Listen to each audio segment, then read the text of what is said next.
pendant is so cool. Not only does it take doming and joining two dome pieces together, but we get to incorporate two different textures. You can choose any texture you like, form the metal clay, shape it over a light bulb, which is just added into a base for stability, and then we're joining two halves together. So choose your textures, get your light bulb ready, and we're going to roll out that clay.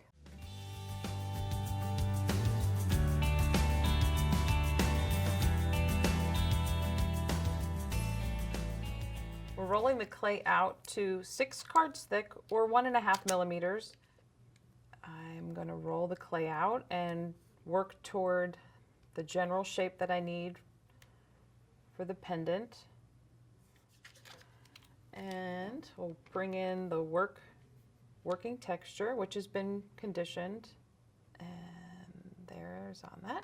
And then now I'm rolling the clay out to 4 cards or 1 millimeter. So if you start with 1 1/4, you want to work down to 0.75. And the reason for that on this particular type of texture is that it's very deep, and you don't want to, in the recesses, the clay is a lot thinner than what the cards are telling you it would be, and you don't want the clay to get too thin. I will turn the texture over onto the non-stick worksheet. You can get a nice look at that. And using the circle cutter, I'll cut out the first half of the pendant. I'll remove the excess, remove it from the cutter, and I'll use some water on my paintbrush to clean up the edges so that any imperfections that you've created in the cutting can be removed. And sometimes the cutters have that overlap where the metal is seamed, and that definitely comes through in cutting the clay, so you want to try to remove that. If you have anything on the surface of the texture, go ahead and take care of that. And I've pre-treated the light bulb so that the clay won't stick. It'll stick for now while the clay is wet, but when it dries, it will sometimes slide off. And because of the distance, if this slides off, it could break. So just keep that in mind when you place this aside so that you have something nearby that will catch it should it fall. All right, now it's time to create our second half of the pendant and then get those ready to be put together.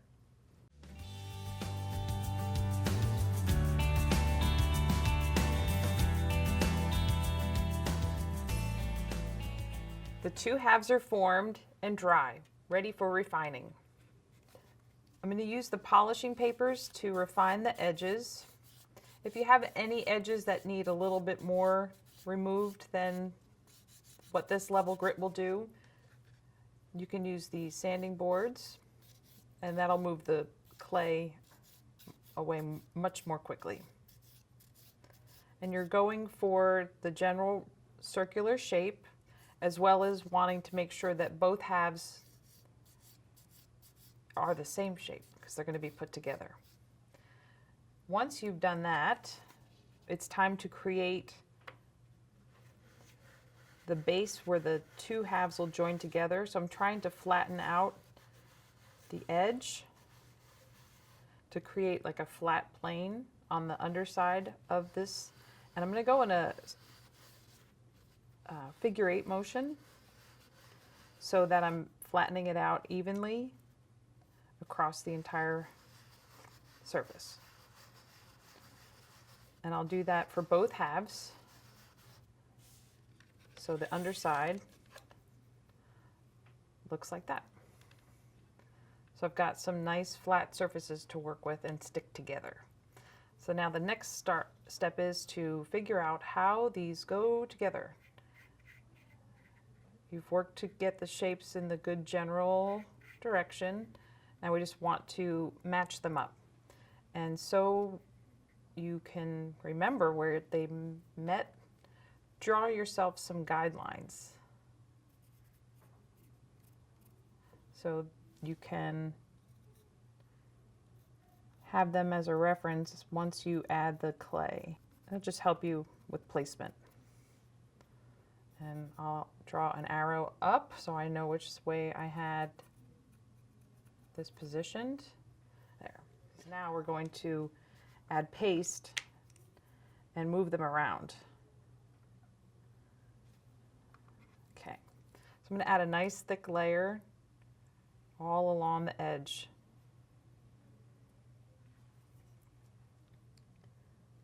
This is going to be the glue to hold the two halves together, as well as fill any gaps or spacing that you might have, so that ultimately my pendant looks seamless. So we want to overfill, have some excess so we have enough material to work back down to create a seamless transition. There we go. And so now you can see how you lose track of which direction things belong in. And there's my guides.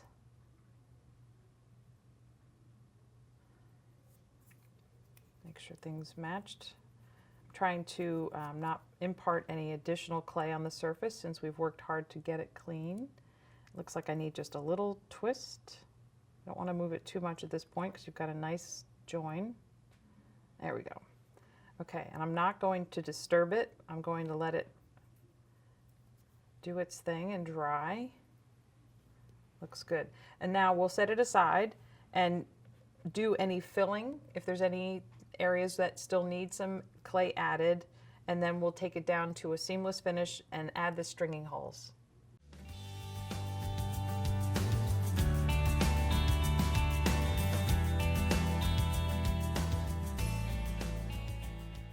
The two halves are joined together and ready to be refined.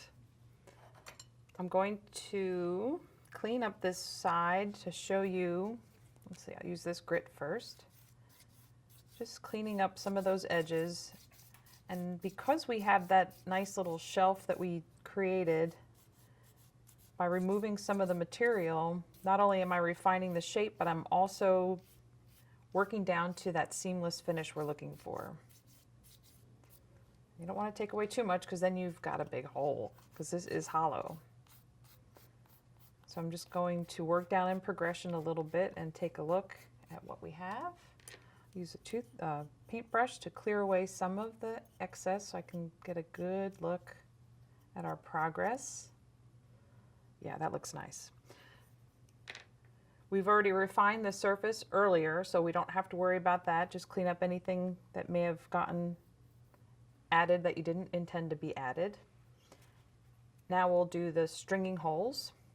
And I've drawn marks where I want to be able to add my cord to string the pendant once it's complete, and notching it using a jeweler's file. I'll use the triangular shape. That'll cut through both at the same time, as well as give me a nice straight even opening. Then I will use the round file to open that up. I'll round that hole just a little bit, and then refine it using the sanding sticks so the hole is nice and smooth. And I'll use the benefit of that nice round shape of the sanding stick to create a nice curved opening. And I'll do the same on this side and make them equal. Now, to further accent the openings, we'll dress them up with a donut. So I'll put that aside so I can collect it later. We'll roll out a little bit of clay to either a 2 or a 3 card thickness.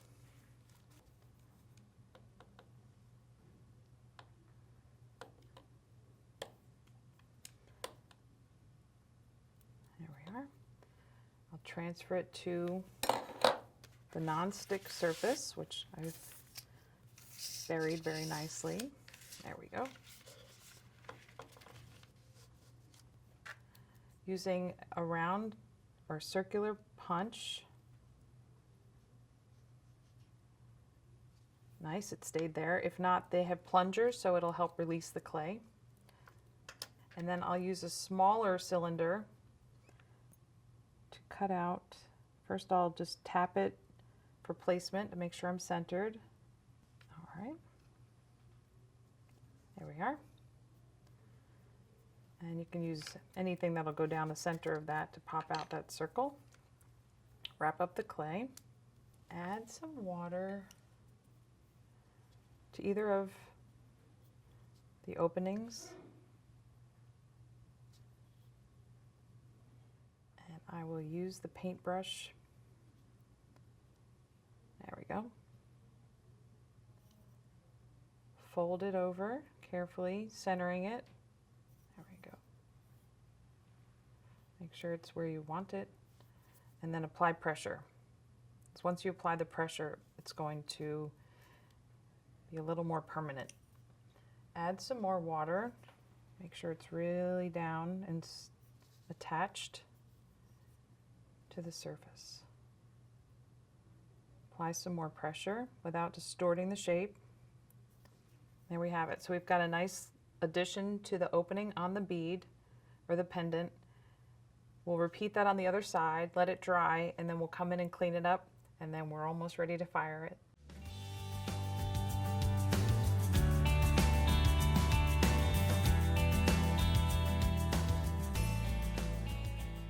So our pendant has donuts on either side, highlighting the holes.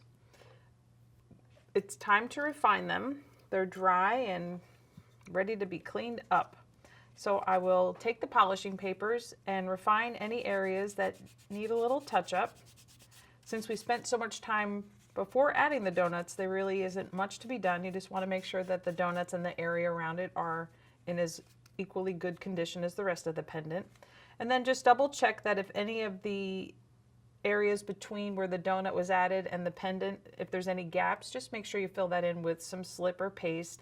And then if you do need to do any fill, just allow that to dry and then do another cleanup.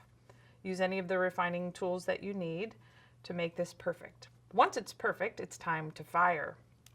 So we'll take our kiln shelf and place a fiber blanket on top, and then place the pendant into the fiber blanket. The fiber blanket will help offer a cushion and give the pendant a nice support during firing. Once it's fired and cooled to room temperature, it's time to finish and bring up the shine. So I will take a wire brush and brush across the surface and bring up the shine. And now you may say, why is there a pipe cleaner in there? It makes a great handle, but that is certainly not its intended purpose. What I wanted to mention is if you wanted to take this shine a little bit higher and bring out the luster of that even more so, you may want to consider putting this in a tumbler with stainless steel shot. To prevent the shot from going inside the pendant, you'll want to add a pipe cleaner. In addition to tumbling, you may also want to add a patina. A patina, you can see in the finished pendant here, just helps highlight the texture that you've chosen for the pendant that you made. And this pendant can be made in different sizes, and the textures that you add to either side can be really anything you want. So have fun combining sizes and textures and all different things to suit whatever it is that is your style and however it is that you'd like to see your pendant.